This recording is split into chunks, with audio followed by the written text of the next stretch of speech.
చెప్తా అంటే కూడా వినరు, వినడానికి కూడా బుద్ధి అయితే వాళ్ళకి. వినకపోతే నీకు ఎలా అర్థం అవుతుంది సత్యం?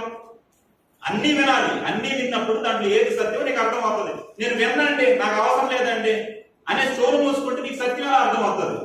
ఇప్పుడు ఉదాహరణకి ఎగ్జాంపుల్ కి మీ నాన్న ఎవరో నీకు తెలియాలని ఏం చేయాలి తెలుసా? నువ్వు వినాలి, వినాలి లేదా? పరిచయం చేయాలి లేదా? ఇప్పుడు నాన్న అంటే ఎవరు డైరెక్ట్ మనకు తెలిసిపోతుందమ్మా. ఎవరు పరిచయం చేస్తారు? ఎవరు చెప్తారు నాన్న గురించి? అమ్మ చెప్తారు, నాన్న మీ నాన్న, మీ నాన్న, మీ నాన్న, నాన్నను నాన్న, డాడీ, డాడీ అని చెప్పి ఏం చేస్తుంది అమ్మ? పరిచయం చేస్తుంది నాన్నని. అసలు అమ్మ కూడా ఏం చేసుకోవాలి తెలుసా? మనకు పరిచయం చేసుకోవాల్సిందే. అమ్మ ఎవరో కూడా మనం పుట్టిన తర్వాత అమ్మ ఎవరో కూడా మనకు తెలియదు. అమ్మే పరిచయం చేసుకుంటది. అమ్మాను, అమ్మాను, అమ్మ అదన అమ్మ అనేది పరిచయం చేసుకుంటది. అమ్మనే నువ్వు పరిచయం చేసుకోవాలి, నాన్ననే నువ్వు పరిచయం చేసుకోవాలి. వింటే కానీ నీకు తెలియడం లేదు. కాబట్టి దేవుడి గురించి కూడా